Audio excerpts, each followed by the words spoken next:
வணக்கம். அன்பார்ந்த குரு ஜோதிடம் நேயர்களுக்கு உங்கள் ஜோதிடர் ஜேஎம்எஸ் சந்திரமௌலியின் பதிவு. இந்த பதிவில் கேது கிரகம் சாரமாற்றம் அடைவதை பற்றி பார்க்குறோம். கன்னிராசியில் இருக்கக்கூடிய கேது அஸ்தம் என்று சொல்லக்கூடிய சந்திரனுடைய நட்சத்திரத்திலிருந்து உத்தர நட்சத்திரத்துக்கு, அதாவது சூரியனுடைய நட்சத்திரத்துக்கு மாறுவதற்கான 12 லக்னங்களுக்கான பலன்களை பார்க்க இருக்கோம். இந்த கேது சூரியனுடைய நட்சத்திரத்தில் ரொம்ப நாள் பயணித்து 2025 ஜூலை வரைக்கும் பயணிக்க இருக்கார் சூரியனுடைய நட்சத்திரத்தில். பட் ராகு கேது பயிற்சி அப்படிங்கிறது இப்போ நமக்கு அதுக்கு முன்னாலேயே நடக்கும்.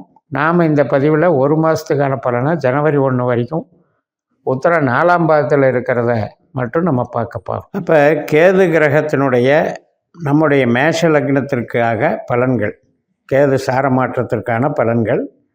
கன்னிராசிங்கிறது நம்மளுக்கு 6ஆம் இடம், நம்ம வேலை செய்கிறத பற்றி சொல்கிறது. நமக்குண்டான ஒரு எதிரிகளுடைய ஒரு வெற்றி அப்படின்னு எடுத்துக்கலாம், சத்ரு ஜெயம்னு சொல்லலாம். அந்த ஸ்தானமே ருணரோக சத்ருஸ்தானம். அப்போ அந்த கடன் தொல்லையாகட்டும், எதிரிகள் தொல்லையாகட்டும் 6ஆம் இடத்துல அதனுடைய தன்மை அடங்கியிருக்கு. பட் ஜென்ரலாக ஒருத்தர்கிட்ட இருந்து நம்ம வெற்றி அடைகிறோம், ஒரு எதிர்ப்பாளர்கிட்ட இருந்து வெற்றி அடைகிறோம்னா அது 6ஆம் இடம் தான். அந்த 6ஆம் இடத்துல இருக்கக்கூடிய கேது இப்போ நட்சத்திரம் மாறுறார். சந்திரனை போல செயல்பட்டு வந்த கேது சூரியனை போல செயல்படுகிறார். இப்போ இதுக்கு பலன்களை பார்ப்போம். கேதுனாலே ஆன்மீகம்தாங்க, ஸ்பிரிச்சுவல். அதே போல் நமக்கு தத்துவவாதிகள் எதாக இருந்தாலும் அதுக்கு ஒரு காரண காரியம் வேணும். அந்த தத்துவத்தை நம்புவாங்க, ஃபிலாசபி. அதுபோக டிட்டாச்மெண்ட் பாலிசி. எப்போவுமே தத்துவவாதிகள் பொருளாதார ஈடுபாடோ பொருளாதார ஒரு தாக்கமோ அதிகமாக இருக்காது. மேலே மேலே பொருளாதார பற்றுதல் ரொம்ப அதிகமாக டெவலப் பண்ணணுங்கிற அந்த நோக்கத்தையே இருக்காது. அதனால் கேது டிட்டாச்மெண்ட்டுக்கான கிரகம். அதில் சூரியனுடைய நட்சத்திரம் என்பது ஆத்மாவை குறிக்கிறது. அப்போ நம்ம ஸ்பிரிச்சுவல் ஆக்டிவிட்டீஸை டெவலப் பண்ணக்கூடிய காலகட்டம். இப்போ நிறைய பேர் ஸ்பிரிச்சுவல் லைன்லேயே தொழிலாக அமைச்சிக்கிட்டு இருப்பீங்க, அல்லது அந்த ஸ்பிரிச்சுவல் லைன் சம்மந்தப்பட்ட கேட்டகரியில் ஒர்க் பண்ணிகிட்டு இருப்பீங்க. அப்படி ஒர்க் பண்ணுறவங்களுக்கு இது ஒரு சூப்பராக வேலை செய்யும், அருமையான ஒரு காலகட்டம். அதனால் நமக்கு அதை ப்ராக்டிஸ் பண்ண பண்ண உடலுக்கும் ஆரோக்கியம், எதிரிகளுடைய தொல்லையும் அழியும், நம்முடைய பலமும் அதிகரிக்கும். ஆன்ம பலம் என்பது ரொம்ப ரொம்ப முக்கியம். அதை நம்ம சிம்பிளாக என்ன சொல்கிறோம், வில் பவர்னு சொல்லிடுறோம்.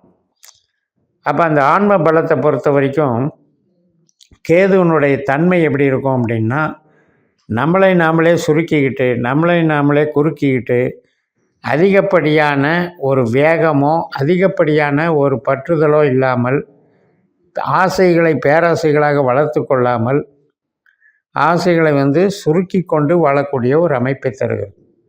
அதே நேரத்தில் எல்லா விஷயத்தையும் ஃபேஸ் பண்ணக்கூடிய அந்த பக்குவத்தை கொடுத்துருது. அதனால் என்னென்னா, எதிரிகள் நம்மளை சீட் பண்ண மாட்டாங்க. ஆனால் நம்மளுடைய ஜனன ஜாதகத்தில் கேது நல்லவரா கெட்டவரான்னு பார்க்கணும். இப்போ கேது ஒரு ஜாதகத்தில் 8ஆம் பாவ 12ஆம் பாவ தொடர்பு இருந்தால், உபநட்சத்திரமாக வந்திருந்தால், கேதுனுடைய பீரியடில் ரொம்ப கஷ்டப்படுவாங்க. இப்போ நாம் சொல்லக்கூடிய இந்த பதிவிற்கான பலன்களுமே திசாபுத்தி இருக்கிறவங்களுக்கு தான் சூட் ஆகும். கேதுவனுடைய திசையோ புத்தியோ அந்தரமோ, சூரியனுடைய திசையோ புத்தியோ அந்தரமோ இருந்தால் இப்போ நீங்கள் இதை இந்த கான்செப்டில் எடுத்தீங்கன்னா கரெக்டாக இருக்கும். மற்றவர்களுக்கு மற்ற என்ன திசை புத்தி அந்தரம் நடக்குதோ அந்த கிரகத்தினுடைய கோச்சாரப்படி பலன் நடந்துக்கிட்டு இருக்கும். அதனால் இந்த அமைப்பில் பார்க்கும்போது இப்போ இதை ஒரு மாதத்துக்கு மட்டும் கணக்கு எடுத்துக்கிறோம். ஏன்னா 4ஆம் பாதம் ஜனவரி 1ஆம் தேதி வரைக்கும் இருக்குது. அந்த 4ஆம் பாதம் அப்படிங்கிறது என்னத்தை குறிக்குது அப்படின்னா, அம்சத்தில் என்ன பாவத்துக்கான அம்சமாக வருது, என்ன ராசி அம்ச ராசியாக வருதுங்கிறத பார்க்குறது. அப்போ அந்த மாதிரி பார்க்கும்போது மீன ராசி அப்படிங்கிறது நவாம்சமாக வந்துடும் இந்த உத்தர 4ஆம் பாதத்துக்கு. ஜனவரி 1க்கு மேலே அது கும்பராசியாக மாறிடும். அப்போ ராகு ஆட்டோமேட்டிக்காக கேதுவுக்கு ஏற்ற மாதிரி வந்துடுவார். அதனால் இந்த மீனம் என்பது என்ன அப்படின்னா, ஒரு ஆராய்ச்சி மனப்பான்மை கொண்டது, ஸ்பிரிச்சுவல் ரீதியாக தேடுதல் கொண்டது. வாழ்க்கையினுடைய எண்டு என்ன அப்படின்னு ஒரு ஆசைப்படுறது, அந்த எண்டு என்னன்றதில் ஆர்வமாக ஆய்வு பண்ணுறது, இதெல்லாம் மீனத்துக்கே உரிய தன்மை. அதனால் அந்த ஒரு ஆய்வு மனப்பான்மைக்கு குருவினுடைய வீடாக இருக்கிறதுனால ஆன்மீக சார்ந்த தேடுதலுக்கும் இது அருமையாக வேலை செய்யும். அதே நேரத்தில் இந்த ஆன்மீக சார்ந்த கிளை துறைகள் இருக்கு இல்லையா, யோகா இருக்கட்டும், ஒரு பிலாசபி இருக்கட்டும், இதெல்லாமே உங்களுக்கு ஒர்க் அவுட் ஆகும். சரி, பொருளாதார ரீதியாக எப்படி இருக்கும்? பல கேள்விகள் இருக்கும் நமக்கு. இப்போ இந்த கேது திசையே அல்லது புத்தியோ அந்தரமோ நடக்கிறவங்களுக்கு அவங்க ஜனன ஜாதகத்தில் 8ஆம் பாவம் 12ஆம் பாவ தொடர்பு இருந்தால் இப்போ கரியர் ரீதியாக பாதிக்கும். அதே போல் குழந்தைகள் சம்பந்தப்பட்ட சஞ்சலங்கள் உண்டாகும்.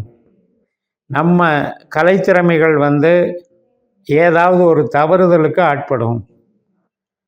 ஒரு விஷயத்தை, ஒரு கலையை நேர்த்தியாக பண்ணுறது எப்படி, தவறுதல் தப்புமாக பண்ணுறது எப்படி. அப்போ அந்த மாதிரி கெட்ட கேதுவாக இருந்தால் அந்த மாதிரி பாதிக்கும்.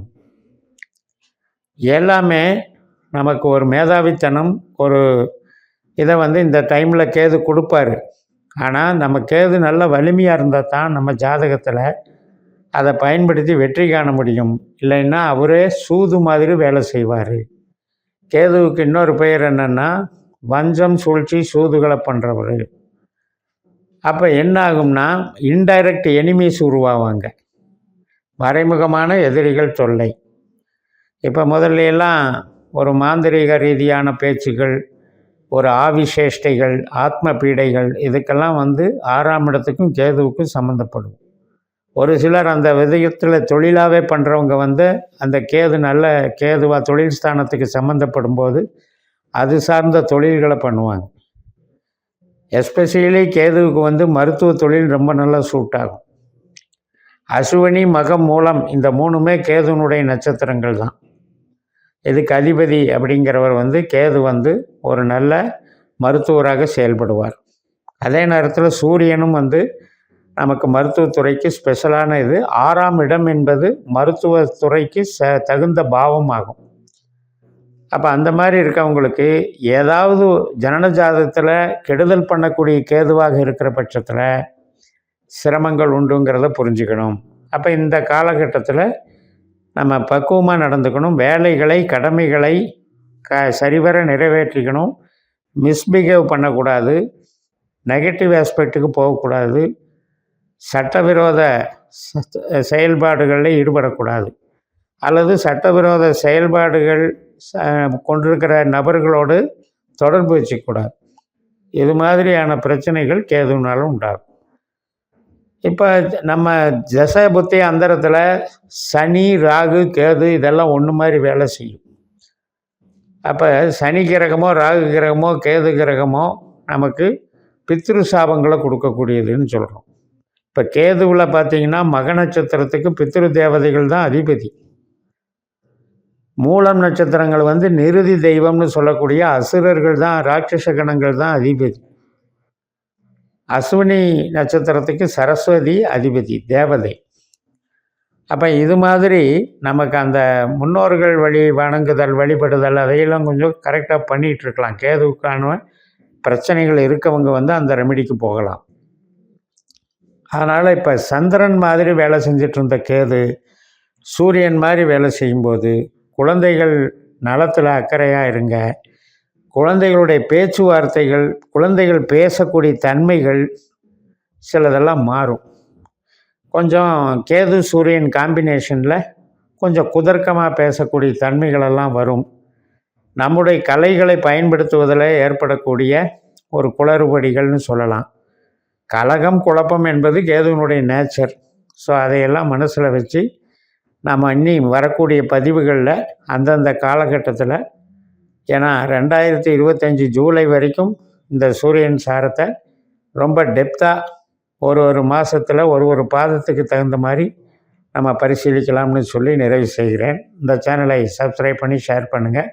உங்கள் தனிப்பட்ட ஜாதக பலாபலன்களை என்னுடைய வாட்ஸ்அப் நம்பரில் தொடர்பு கொண்டு பலன் பெறுங்கள்.